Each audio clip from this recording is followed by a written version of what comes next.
Pasukan Rusia menyergap puluhan personel Ukraina di arah Ugledar. Personel marinir Kamchatka Rusia menyergap posisi Ukraina yang sedang mencari tempat perlindungan. Marinir berhasil memukul mundur musuh di wilayah tanggung jawabnya. Kru Zala mencatat penerbangan tentara Brigade Infanteri ke-58 Angkatan Bersenjata Ukraina. Dalam video ini saja kami menghitung ada 20 militan, demikian keterangan video relawan Timur Jauh Rusia.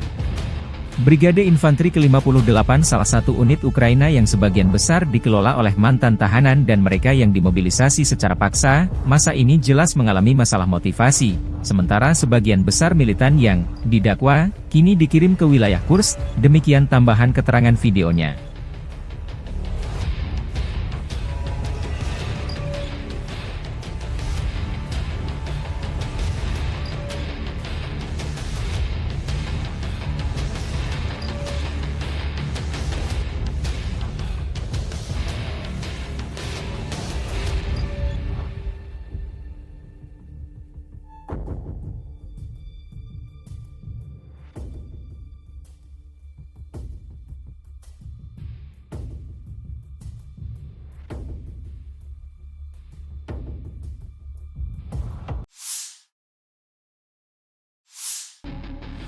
Staf Umum Angkatan Bersenjata Ukraina melaporkan pada 1 September, militer Rusia total kehilangan 616.300 tentara sejak dimulainya invasi skala penuh ke Ukraina 24 Februari 2022. Jumlah ini termasuk 1.350 korban yang diderita pasukan Rusia selama sehari terakhir.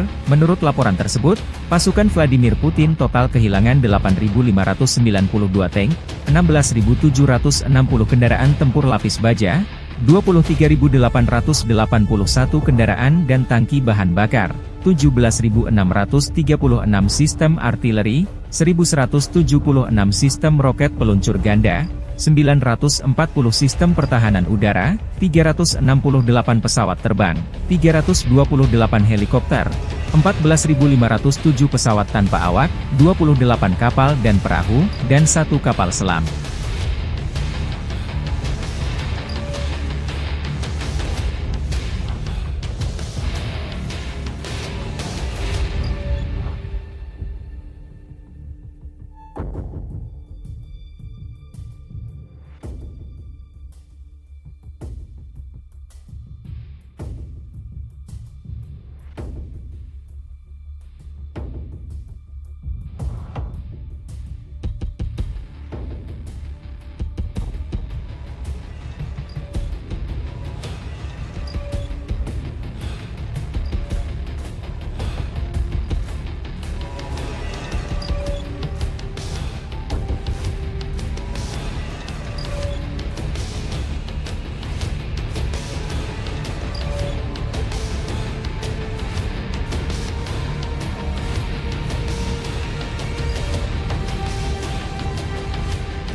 Operator drone FPV melikuidasi pos kendali dan gudang amunisi Angkatan Bersenjata Ukraina di tepi kanan Sungai Dnieper. Video dirilis militer Rusia.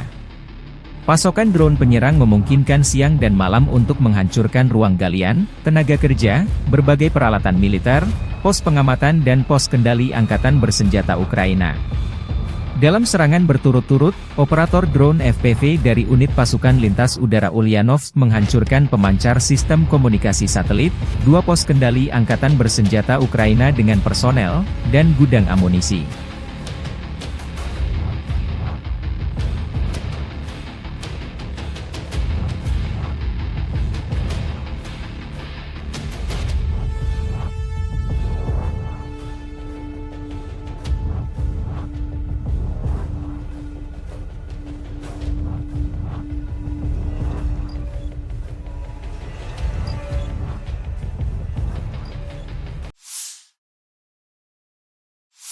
Presiden Volodymyr Zelensky meminta Amerika Serikat, Inggris, Prancis, dan Jerman untuk mengizinkan Ukraina menggunakan senjata jarak jauh untuk menyerang target di wilayah Rusia. Saya meminta Amerika Serikat, Inggris, Prancis, dan Jerman. Kami membutuhkan kemampuan untuk benar-benar dan sepenuhnya membela Ukraina dan warga Ukraina. Kami membutuhkan keduanya, izin untuk kemampuan jarak jauh dan peluru kendali serta rudal jarak jauh Anda, kata Zelensky dalam pidato malamnya. Kiev telah lama berpendapat bahwa pembatasan penggunaan senjata jarak jauh menghambat upaya perangnya, sementara Washington mengklaim bahwa membiarkan Ukraina menyerang jauh ke wilayah Rusia dengan senjatanya dapat meningkatkan konflik. Ukraina telah menolak argumen ini dan telah meningkatkan tekanan untuk mencabut larangan tersebut dalam beberapa minggu terakhir di tengah serangan yang sedang berlangsung ke Oblast Kursk Rusia. Gedung Putih tidak mengubah pendiriannya, meskipun beberapa politisi Amerika Serikat mendukung tuntutan Kiev. Selama kunjungan ke Washington, Menteri Pertahanan Ukraina Rustem Umerov mengatakan bahwa ia telah menyampaikan kepada pejabat Amerika Serikat daftar target di Rusia yang ingin diserang Kiev dengan rudal jarak jauh ATACMS yang dipasok Amerika. Zelensky mengatakan bahwa tentara Ukraina terus mendorong perang ke wilayah Rusia dan menangkap tawanan perang Rusia. Karena pasukan Rusia lebih banyak memusatkan sumber daya mereka di Oblast Donetsk, pertempuran di dekat Pokrov menjadi sangat brutal, kata Panglima tertinggi Oleksandr Syrsky 29 Agustus. Negara-negara barat sebagian besar mengizinkan Ukraina menggunakan senjata mereka dalam serangan itu, tetapi Amerika dan Inggris telah mempertahankan pembatasan mereka terhadap penggunaan rudal jarak jauh seperti ATACMS atau Storm Shadow. Дорогі українці, українки, сьогодні у Харкові триває розбір завалів на місці влучань російських бомб. Загалом вчорашні удари забрали життя 6 людей у Харкові. Мої співчуття рідним та близьким. 97 людей були травмовані, усім надано необхідну допомогу. І це тільки у Харкові. І це тільки один день російських ударів. Сьогодні від ранку російські терористи били керованими авіабомбами і по Сумщині, і знов по Харківщині. І цей терор надійно зупиняється тільки в один спосіб – ударами по російських військових аеродромах, по їхніх базах, по логістиці російського терору. І найголовніше, що це можливо.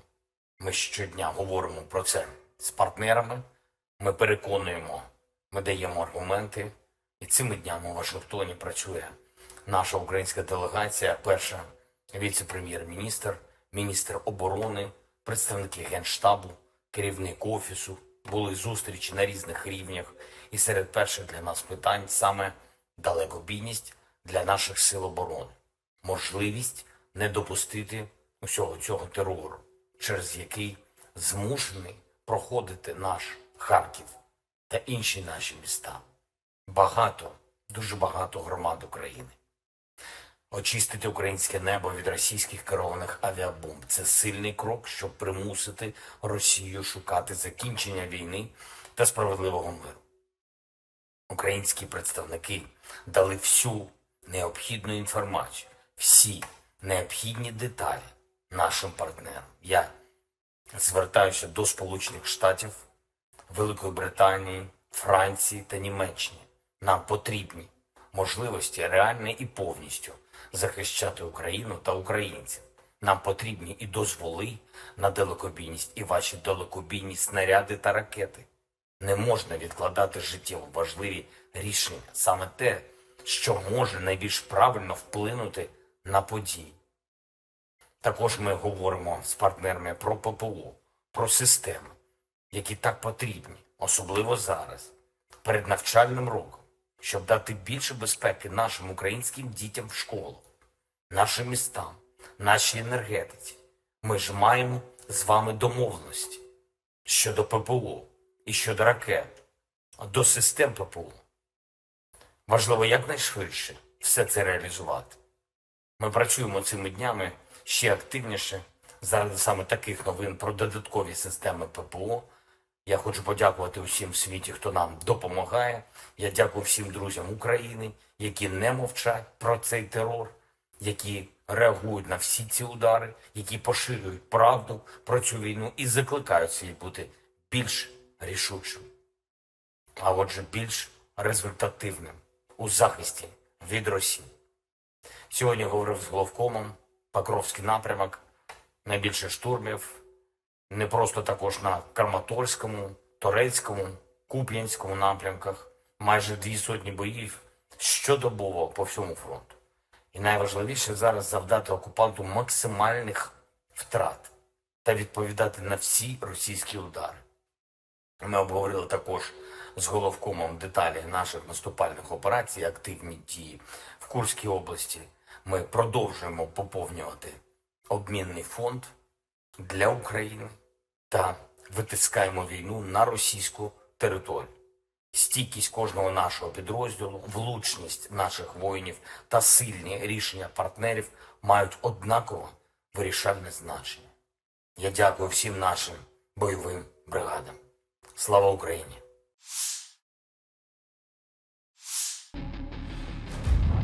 Satu lagi wilayah penting Ukraina jatuh, prajurit resimen ke-57 Angkatan Bersenjata Rusia merebut Konstantinovka ke arah Kurahovsky. Video dirilis militer Rusia 1 September 2024. Prajurit resimen senapan bermotor ke-57 dari Divisi Senapan Bermotor ke-20 dari Pasukan Gabungan Pengawal ke-8 Angkatan Bersenjata Rusia membebaskan pemukiman Konstantinovka di arah Kurahovsky. Di pemukiman ini dan sekitarnya tidak ada lagi jejak dari pasukan Kiev. Koherensi dan profesionalisme personel militer unit ini memungkinkan terjadinya kerugian besar pada militan Angkatan Bersenjata Ukraina dan selamanya mengubur harapan penjajah Ukraina untuk menahan kemajuan pesat Angkatan Darat Rusia ke arah Kurahovsky, demikian keterangan video milisi rakyat DPR.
Puluhan pesawat nirawak dilaporkan menargetkan beberapa wilayah Rusia pada tanggal 1 September, termasuk Moskow, Tver, Voronezh, Tula, Kaluga, Bryansk, Belgorod, Lipetsk, dan Kursk, menurut pejabat setempat. Militer Ukraina melancarkan serangan drone besar-besaran ke wilayah Rusia. Ratusan drone Ukraina menuju target penting di wilayah Rusia 1 September dini hari. Kementerian Pertahanan Rusia mengklaim bahwa 158 pesawat nirawak ditembak jatuh pada malam hari. Wali kota Moskow Sergei Sobyanin mengklaim bahwa sedikitnya 9 pesawat nirawak ditembak jatuh di wilayah ibu kota Rusia. Salah satu pesawat nirawak dilaporkan hancur di dekat kilang minyak Moskow, menurut Sobyanin. Salah satu bangunan kilang rusak dan kebakaran dilaporkan terjadi setelah serangan itu, lapor kantor berita milik negara Rusia RIA Novosti. Kilang minyak tersebut, yang dimiliki oleh Gazprom Neft, divisi minyak dari raksasa gas Rusia Gazprom, terletak di tenggara Moskow. Tidak ada korban jiwa yang dilaporkan. Saluran berita bahasa Telegram, yang terkait erat dengan Dinas Keamanan Rusia, melaporkan bahwa ledakan keras terdengar di dekat pembangkit listrik Konakovo di wilayah Tver, salah satu produsen energi terbesar di Rusia Tengah. Saluran Telegram Rusia Astra melaporkan 2 kebakaran di wilayah Tver dekat infrastruktur distribusi gas lokal, mengutip video dari penduduk setempat. Setidaknya 3 pesawat nirawak dilaporkan menargetkan pembangkit listrik Kashira di wilayah Moskow, menurut Mikhail Shuvalov, kepala distrik kota Kashira. Ia mengatakan bahwa serangan itu tidak mengakibatkan kebakaran, kerusakan, atau korban jiwa. Selain itu, sekitar 34 pesawat nirawak ditembak jatuh di wilayah Bryansk di Rusia Barat Daya, kata gubernur wilayah tersebut, Alexander Bogomas melalui saluran Telegram resminya. Lebih dari 10 pesawat nirawak dihancurkan di wilayah Voronezh dan beberapa lagi jatuh di wilayah Lipetsk, Kaluga, Ryazan, dan Tula, kata gubernur wilayah tersebut dalam posting di Telegram. Dua lagi juga jatuh di wilayah Kursk, yang sebagian telah dikuasai Ukraina, kata penjabat gubernur wilayah tersebut, Alexei Smirnov. Saat serangan Kiev ke Kursk Oblast memasuki minggu keempat, Ukraina dilaporkan menguasai lebih dari 1.290 km persegi, 500 mil persegi, dan 100 permukiman, kata Panglima tertinggi Oleksandr Syrsky pada 27 Agustus.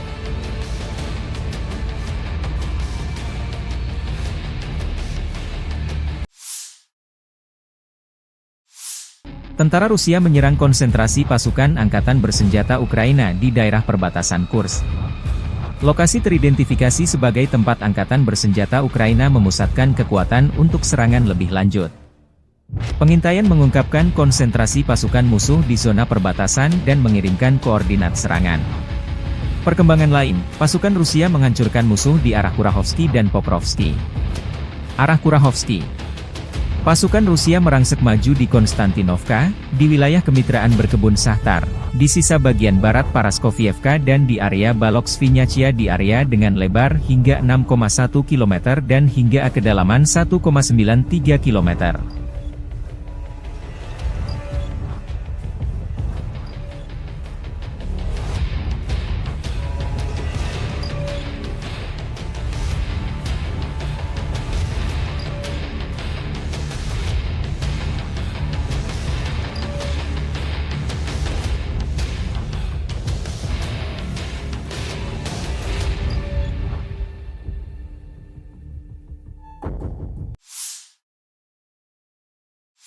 Подразделениями группировки войск «Север» на Липцовском и Волчанском направлениях нанесено поражение формированию территориальной обороны в районах Алисовки и Волчанских хуторов. Противник потерял до 125 военнослужащих и 2 автомобиля. Подразделения группировки войск «Запад» улучшили тактическое положение и нанесли поражение живой силе и технике 14-й механизированной, 3-й штурмовой бригады, 1-й бригады Национальной гвардии Украины и 119-й бригады территориальной обороны в районах Петропавловки, Нововодяново, Червоной Дебровы, Григоровки, Лозовой и Серебрянского лесничества. Отразили 2 контратаки подразделений 77-й аэромобильной бригады ВСУ. Потери противника составили до 460 военнослужащих, 2 боевые бронированные машины, 6 автомобилей, гаубица МСТБ, орудия М119, 3 станции радиоэлектронной борьбы Анклав-Н. Уничтожено 6 полевых складов боеприпасов. Подразделениями южной группировки войск заняты более выгодные рубежи. Нанесено поражение живой силе и технике 28-й, 30-й механизированной, 143-й пехотной и 56-й мотопехотной бригад в районах Часова Яра, Залезнянского, Курдюмовки и Константиновки. Отражена контратака штурмовых групп 24-й механизированной бригады. ВСУ потеряли до 780 военнослужащих, танк, БТР М113, 4 автомобиля, 155 мм гаубицу М777, 155 мм гаубицу FH-70, 152 мм орудие Д-20, 2 122 мм гаубицы Д-30, 2 105 мм орудия М119, 220 мм боевую машину РСЗО «Ураган» и 2 станции радиоэлектронной борьбы. Уничтожено 2 склада боеприпасов.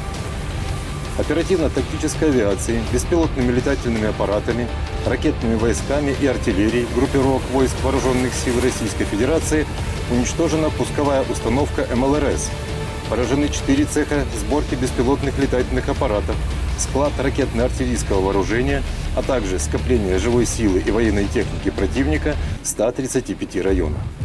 Средствами противовоздушной обороны сбиты 4 оперативно-тактические ракеты «Атакамс», 6 управляемых авиационных бомб «Хаммер», 6 реактивных снарядов «Вампир» и 48 беспилотных летательных аппаратов. Группировка войск «Центр» продолжает выполнять боевые задачи в зоне проведения специальной военной операции.